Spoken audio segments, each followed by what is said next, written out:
Atal Bihari Vajpayee sir की एक कविता है, बहुत सुंदर है और शायद जिन बच्चों का इस साल यूपीएससी में सिलेक्शन नहीं हुआ है उनके लिए बहुत ज़रूरी है। टूटे हुए सपने की कौन सुने सिसकी, टूटे हुए सपने की कौन सुने सिसकी, अंतर को चीर व्यथा पलकों पर ठिठकी। हार नहीं मानूंगा, हार नहीं मानूंगा, रार नहीं ठानूंगा। काल के कपाल पर लिखता मिटाता हूँ, काल के कपाल पर लिखता मिटाता हूँ, गीत नया गाता हूँ, गीत नया गाता हूँ। एक बहुत ही अर्थपूर्ण है कविता, क्योंकि पहली लाइन है टूटे हुए सपने की कौन सुने सिसकी। यानी हमारा जो सपना हमने बुना था, जो एक्सपेक्टेशंस हमने अपने लगा ली थी कि हमारा सिलेक्शन तो हो जाएगा, हमारे पेरेंट्स ने, दोस्तों ने, परिवार ने, अब जब वो सपना टूट जाता है तो बहुत मुश्किल आती है, बहुत बहुत दुख होता है। मैं वहाँ पे रह चुकी हूँ अपने पहले 2 अटेम्प्ट्स में, तो मुझे पता है कि किस तरीके से वो दुख होता है, लेकिन किसी को कहा नहीं जाता। अंतर को चीर व्यथा पलकों पर ठिठकी। मन करेगा शायद आपका रोने का और ये सोचने का कि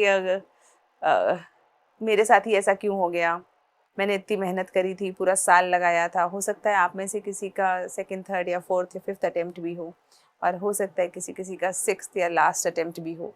तो उस समय पे आपका अंतर चीर उठता है। बहुत बहुत मुश्किल है इस बात को महसूस कर पाना। जो वहाँ पर होता है वही महसूस कर पाता है। लेकिन फिर भी इस बात को याद रखें कि अगली लाइन क्या है, हार नहीं मानूंगा, रार नहीं ठानूंगा। हार नहीं माननी, द्वेष नहीं पालना एग्ज़ाम को लेकर या अपने किसी भी और चीज़ को लेकर। द्वेष, निराशा का भाव, एक एक उखड़ने जैसा भाव, वो सब अपने अंदर नहीं लेकर आना, क्योंकि उससे किसी को फ़ायदा नहीं है। हम में से किसी को फ़ायदा नहीं है, आपके परिवार को, दोस्तों को, किसी को नहीं, देश को। तो हार नहीं मानूंगा, हार नहीं माननी। काल के कपाल पे लिखता मिटाता हूँ। जो डेस्टिनी है, जो समय है, पुराने समय में महाभारत देखी होगी तो एक आवाज़ आती थी ना, मैं समय हूँ। तो वही समय, तो वो जो समय है उस पे बहुत चीज़ें लिखते हैं हम, मिटाते हैं, नहीं लिखते हैं। कुछ बहुत परमानेंट लिखी जाती हैं, कुछ टेम्पररी होती हैं, कुछ आगे चल के कभी काम आती हैं। एक उसी से संबंधित एक एग्जाम्पल मुझे याद आता है कि स्टीव जॉब्स, जब उन्होंने मैक बनाया, एप्पल का फ़ोन आजकल हम बड़ा मानते हैं ना कि बड़ा सुंदर फ़ोन है, बड़ा अच्छा फ़ोन है और बड़ा महंगा भी मिलता है। तो जब वो मैक बना रहे थे, बहुत सारे लोगों को शायद पता नहीं होगा, लेकिन जब वो कॉलेज में थे तब वो ड्रॉप आउट हो गए थे। उनके फॉस्टर पेरेंट्स, उनके असली पेरेंट्स ने उनको छोड़ दिया था। उनके जो फॉस्टर पेरेंट्स थे उनके पास रह के वो पढ़े और उन पेरेंट्स ने उनको कॉलेज में करवाया, लेकिन पढ़ाई में उनका मन नहीं लगा और इसीलिए उन्होंने बीच में अपनी पढ़ाई छोड़ भी दी। और इतने ज़्यादा वो परेशान हो गए, लेकिन जाके कभी किसी क्लास में बैठ जाते थे, कभी कैलीग्राफी की क्लास में बैठ जाते थे, कभी डिज़ाइन की क्लास में बैठ जाते थे, इसलिए कि चलो घर पे नहीं बताएंगे कि क्लास नहीं जा रहे हैं और पढ़ाई कर लेंगे, कुछ ना कुछ सीख लेंगे। और उन्होंने कहा कि जब मैंने मैक बनाया तो मैक सारे अलग बाकी का पर्सनल कंप्यूटर्स या बाकी सारी कंपनीज से अलग काम क्यों कर पाया, क्योंकि उनके पास वो कैलीग्राफी, डिज़ाइन की नॉलेज थी जो बाकियों के पास नहीं थी। और वो नॉलेज जो उन्हें उस मुश्किल समय में उन्होंने ऐसे ही ले ली थी, आगे चल के उनके काम आई। तो हमें नहीं पता कि यूपीएससी की जो ये तैयारी है ये आपके किस काम आएगी, कहाँ काम आएगी। अगर आपके पास अटेम्प्ट्स बाकी हैं, आप देना चाहते हैं तो आप दे सकते हैं, लेकिन ज़रूरी नहीं है कि अगर आप नहीं देना चाहते तो सिर्फ़ और सिर्फ इसलिए कि अब 3 साल हो गए, अब 4 साल हो गए तो एक और अटेम्प्ट दे लेते हैं, इसलिए अटेम्प्ट दें, नहीं। अगर आपके अंदर जिज्ञासा है तभी आप इस एग्ज़ाम में अटेम्प्ट के लिए जाएं। नहीं तो एक और है ना, काल के कपाल पे लिखता मिटाता हूँ, गीत नया गाता हूँ, तो कोई नया गीत गाएंगे।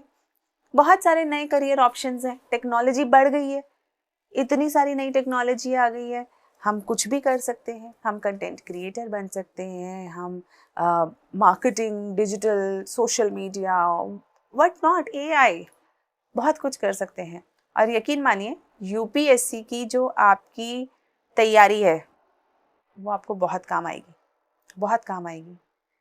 आपने सिर्फ और सिर्फ एक सब्जेक्ट नहीं पढ़ा, आपने अपने साथ एक कॉम्प्रिहेंसिव अंडरस्टैंडिंग ली है।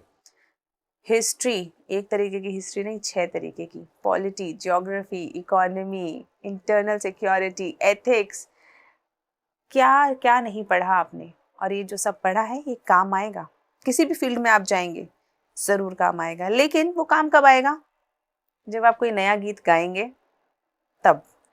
तो अगर आप इस साइकिल से निकलना चाहते हैं तो कुछ ब्रिज कोर्स करके भी आप जा सकते हैं। आप चाहें तो नई जॉब ले सकते हैं और उसमें ग्रो कर सकते हैं। किसी और तरीके से किसी डिग्री के अंदर भी जा सकते हैं और फिर वहाँ से जॉब ले सकते हैं। अपना खुद का स्टार्टअप कर सकते हैं। कंटेंट क्रिएशन, जर्नलिज्म, ये सारी फील्ड्स आपके लिए एकदम ओपन है। और हार नहीं माननी, लेकिन अटेम्प्ट दें या ना दें, लेकिन एक चीज़ जो बिल्कुल नहीं करनी वो है हार नहीं माननी। कई बार टीचर्स के द्वारा कहे गए जो ये शब्द होते हैं कि हार नहीं माननी, इसको कई बार ये मान लिया जाता है हार नहीं मानने का मतलब कि अटेम्प्ट पे अटेम्प्ट देते चले जाओ, है ना। लेकिन देखो ये बात सही है, इस कमर्शियलाइजेशन के दौर के अंदर विश्वास करना बहुत मुश्किल होता है। लेकिन दोस्तों बहुत ज़्यादा इस तरह से सोचना भी गलत है। हमें अटेम्प्ट ज़रूरी नहीं है हम दें, हाँ, लेकिन हम जीवन से हार नहीं माने, हम आगे बढ़ते रहें, इस प्रोफेशन में नहीं तो किसी और प्रोफेशन में। क्योंकि सिर्फ सिविल सर्वेंट्स तो देश की सेवा करते नहीं हैं, बहुत सारे और प्रोफेशंस हैं जहाँ से हम देश की सेवा कर सकते हैं, आप उसमें भी जा सकते हैं। इसीलिए एक अंतिम पंक्ति जो मेरे जहन में अक्सर आती है कि न जाने कौन सी शिकायतों का हम शिकार हो गए, न जाने कौन सी शिकायतों का हम शिकार हो गए, जितना दिल साफ रखा, जितना दिल साफ रखा उतने गुनहगार हो गए। तो दिल साफ रखिए, कोई जाने ना जाने, हम तो जानते हैं कि दिल साफ है। तो खूब अच्छे से अपने जीवन को जिए, आप हार नहीं माने। एग्ज़ाम है, एग्ज़ाम की तरह से लीजिए, हो गया, नॉलेज मिल गई, विजडम मिल गई, और अब आगे बढ़ने के लिए रास्ता खोजिए। और अगर आप ये सोच रहे थे कि आप देश की समस्याएं सुलझा लेंगे और आप ये सोच रहे थे कि डिस्ट्रिक्ट संभाल लेंगे, तो यकीन मानिए आपके अंदर इतना टैलेंट है कि आप इस छोटी सी हार से, छोटे से फेलियर से उभर के बहुत बड़ा फोर्स बन सकते हैं। हो सकता है कि कल को कुछ आईएएस आए और आपसे कहें कि क्या आपसे हाथ मिला सकते हैं। Thank you.